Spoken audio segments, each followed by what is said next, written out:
తెలంగాణ సమగ్ర కుల సర్వే మాకు కూడా తెలంగాణ సమగ్ర కుల సర్వే మాకు కూడా మేము తెలంగాణ వాసులమే మేము తెలంగాణ వాసులమే మేము తెలంగాణ వాసులమే మేము తెలంగాణ వాసులమే న్యాయం చేయాలి తెలంగాణ ప్రభుత్వం మాకు న్యాయం చేయాలి తెలంగాణ ప్రభుత్వం మాకు న్యాయం చేయాలి తెలంగాణ ప్రభుత్వం మాకు న్యాయం చేయాలి తెలంగాణ ప్రభుత్వం మాకు చేయాలి మా ప్రాంతంలో కూడా సర్వేను చేయాలి మా ప్రాంతంలో కూడా సర్వేను చేయాలి మా ప్రాంతంలో కూడా సర్వేను మమ్మల్ని తెలంగాణలో ఉంచాలి మమ్మల్ని తెలంగాణలో మమ్మల్ని తెలంగాణలో మమ్మల్ని తెలంగాణలో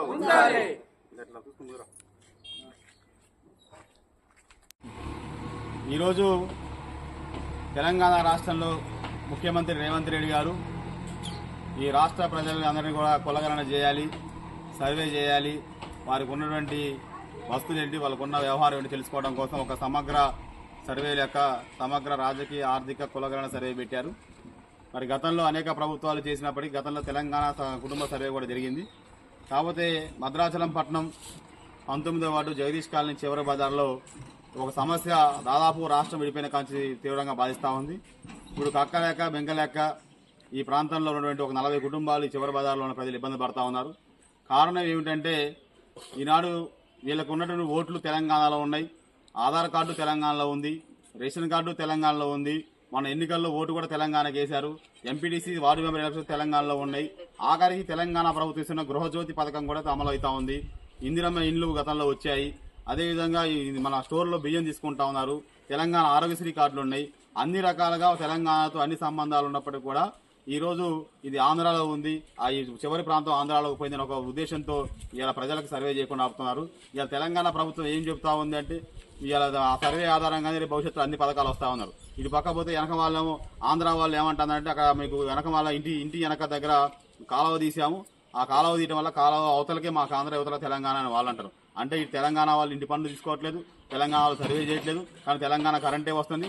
అన్ని రకాలుగా తెలంగాణ ప్రభుత్వ పథకాలు లబ్ధి పొందుతున్నప్పటికీ కూడా కేవలం ప్రభుత్వం ఏమీ అవగాహన లేకుండా, అధికారుల అవగాహన లేకుండా మరి ఇలా ఈ చివరి బజార్లో ఉన్నటువంటి 40 కుటుంబాలకు సర్వే చేయకపోవడం ద్వారా వీళ్ళు నష్టపోయే ప్రమాదం ఉంది. ప్రభుత్వం ఇచ్చే కార్యక్రమం నష్టపోయి ఆంధ్ర కాకుండా తెలంగాణ కాకుండా ఇబ్బంది పడుతున్నారు.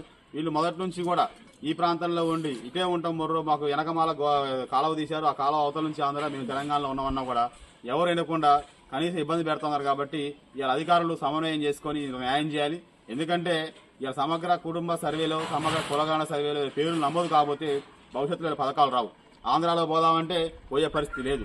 అందుకని మొదటి నుంచి తెలంగాణ అన్ని ఆధార్ కార్డులు కాంచి అన్ని రకాల వ్యవహారాలు తెలంగాణ ఉన్నప్పటికీ కేవలం ప్రభుత్వం అధికారుల సమన్వయ లోపం, వాళ్ళకి తెలియక ఎవరినో అధికారులు ఎక్కడేసి సమగ్ర కుటుంబ సర్వే చేసి వీళ్ళకి ఎక్కడ స్టిక్కర్ తెలియక ఎక్కడ ఏ ఊరు తెలియక కేవలం వీళ్ళని ఒక బజార్ నాపి వీళ్ళని మానసికంగా ఇబ్బంది గురి చేసి అసలు వీళ్ళందరూ పేదవాళ్ళు రోజు కూలికి పోయి నిరుపేదలుగా కఠినంగా జీవితం సాగుతూ ఉంటే నిజంగా ఈ సర్వే వల్ల వచ్చే లాభం ఏంటో నష్టం ఏంటో మాకు తెలియదు, సమాజానికి తెలియదు. కానీ ఏదో నష్టపోతారనే భయం పేదవాళ్ళు ఉంటుంది. కాబట్టి ఈ తక్షణం ఈ ప్రభుత్వం ఆలోచించాలి, అధికారులు ఆలోచించాలి. భద్రాచలంలో ఉన్న జిల్లా కలెక్టర్ గారు అదేవిధంగా భద్రాచలంలో అధికారులు ఆలోచన చేసి వీళ్ళకి న్యాయం చేయాలి.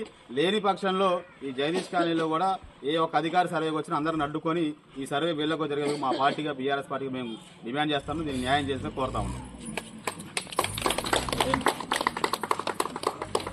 నాయకత్వం నాయకత్వం కేసీఆర్ నాయకత్వం